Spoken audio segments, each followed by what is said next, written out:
Sky on the Providence Skycam. It has been quite windy though, but at least it's been warm. Temperatures at the moment in the 60s and 70s, a little cooler along the coast. We're starting to fall back into the upper 50s like you see here in Newport at 58 degrees, 61 in Westerly right now, 65 in New Bedford. Hey, Providence, you're at 70 degrees right now, 71 in Smithfield. As we move through the evening, we are going to see temperatures fall even more, most of us ending up on either side of 60 degrees, which is very mild for this time of year. Reason being is that our air is flying out of the south. That's why it's been so windy today with those gusts in the 20s and 30s.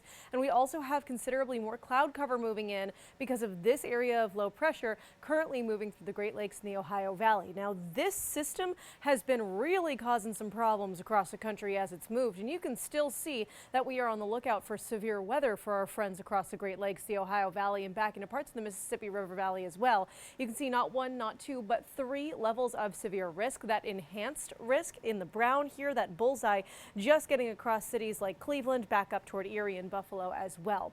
Now, will this system look the same as it gets to us? No, most certainly not. First of all, you can see as we zoom in, that risk disappears once you get into really most of southern New England. But let me show you the reason why here on Futurecast. This system loses a lot of energy, a lot of steam. The core of low pressure pulls farther to the north and east as it moves along, and in turn, we get less moisture out of the whole deal. Now, what does this look like? Well, you can see here on Futurecast, I am expecting a couple of showers tonight and into early tomorrow morning, largely after midnight, ending before about 10 a.m. or so. You can see a couple of rounds of moisture here and there, but nothing very exciting. A few drips and drops, and that's about it. It will be windy and it will stay cloudy for a little while longer, but check out Wednesday afternoon.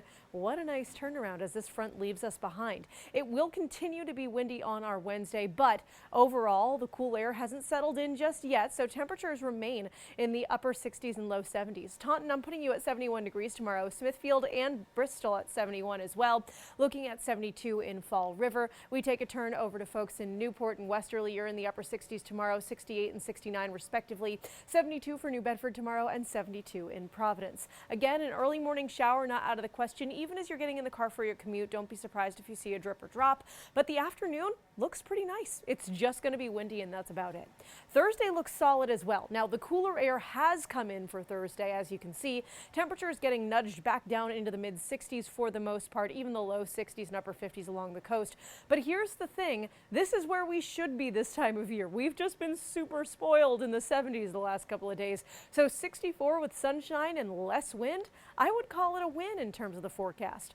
Few less winds as we move later into the week, though. Friday, chance of shower comes back, one or two, even a rumble of thunder later in the afternoon, not out of the question. Anything we see or hear for that matter will be very isolated, but it's something that I'm watching for. Saturday, we have more of a chance of showers. Sunday, that chance goes back down, but we're really focused on Saturday because not just is it the start of your weekend, but it is RIFC's inaugural game at Centerville Bank Stadium, and we want to make sure it goes off without a hitch, right?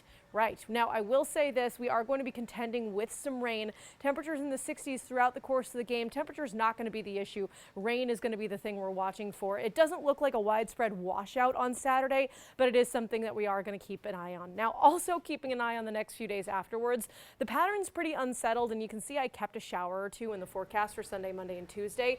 But I will say it will be literally that, a shower or two.